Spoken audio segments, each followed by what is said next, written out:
Assalamualaikum, Assalamualaikum Selamat para sore. pemirsa.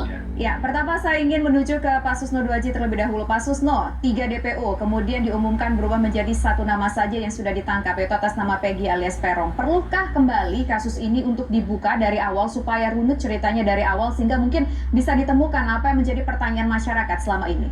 Pak Susno. Oke, perlukah dibuka kembali? Ini kasus ini kan tidak ditutup, masih berjalan. Ada yang sudah mempunyai kekuatan hukum tetap, tinggal upaya hukumnya adalah untuk PK. Ada yang baru masih tingkat penyidikan yang baru ketangkap. Nah, sekarang terkait DPO hilang. Bolehkah DPO hilang 1, hilang 2? Ya, hilang semuanya juga boleh, asal ada alasan hukum yang jelas.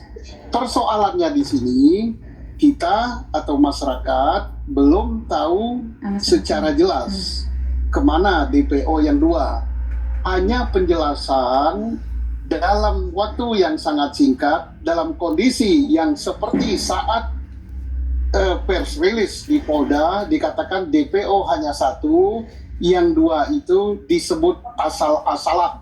Nah, ini yang menimbulkan ketidakpuasan. Pengertian asal-asalan itu bagaimana? Nah, kalau mau berpedoman kepada tersangka yang lain, yang sekarang menjadi terpidana, yang jumlahnya 8, kan mereka mencabut keterangan. Nah, tinggal DPO itu dari mana asalnya? Apakah berpedoman dari terpidana sekarang, ataukah ada sumber yang lain? Dan pada saat orang itu dicatat dalam DPO, apakah polisi sudah mengecek ke lokasi? Karena DPO itu tidak ujuk-ujuk timbul, tapi kan orang yang di DPO-kan itu adalah orang yang ada, yang dicari di alamatnya tidak ketemu, tapi orangnya ada. Ada nama, ada identitas lain, ada alamat, ada foto. Kalau ini pasti ada fotonya, karena kan tempatnya kan di Cirebon. Beda dengan teroris yang kadang-kadang nggak lihat. Nah, sekarang kalau itu sudah ada semua, apakah sudah dicek dalam DPO itu, apakah sudah dicantumkan identitas lengkap?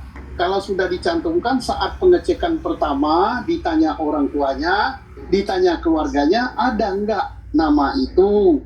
Kalau tidak ada, mestinya dari awal itu tidak dimasukkan dalam DPO.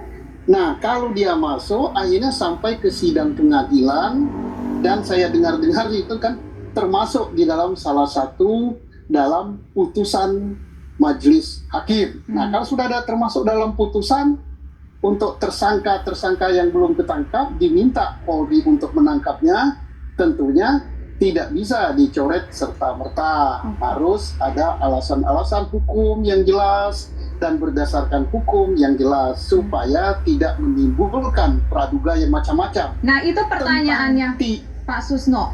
Nama itu kemudian ada masuk dalam peristiwa pengadilan begitu ketika 8 orang ini diadili pada saat itu. Tapi ternyata dengan alasan yang tadi disampaikan asal-asalan, 2-nya dianggap hilang, tidak ada. Make sense nggak sih ini, Pak Susno? Ya, tentu ada something wrong ya. Nah, something wrong-nya itu kita harus akui di mana. Apakah yang asal-asalan itu yang nyebut? Apakah yang asal-asalan itu yang nulis? Kalau yang nulis berarti kan aparat. Yeah. Karena kan sebelum ditulis itu tentunya kan dicari dulu di lokasi. Orang yang disebut sebagai tersangka lainnya dicari di lokasi. Begitu di lokasi yang disebut tidak ada, berkali-kali dicari nggak ketemu, baru dibuat DPO. Sehingga DPO itu betul-betul ada orangnya. Nah, sekarang kok tahu-tahu DPO-nya tidak ada orangnya? Maka ini timbul pertanyaan, di mana hilangnya atau mengapa hilangnya? Bisa saja hilang itu karena betul asal-asalan tadi. Yang asal-asalan siapa? Nah, apa asal-asalan dari tersangka yang sekarang menjadi terpidana menyebutnya, atau asal-asalan aparat menulisnya? Tapi bagaimanapun juga, walaupun asal-asalan disebut oleh terpidana yang dulu ya tersangka, harus dicek di lokasi. Ada nggak alamatnya? Ada nggak betul-betul nama itu? Nama ya, kalau orangnya pasti nggak ada. Kalau namanya ada, kemudian keluarganya ada, dicari tidak ada, berarti DPO itu ada, tidak asal-asalan.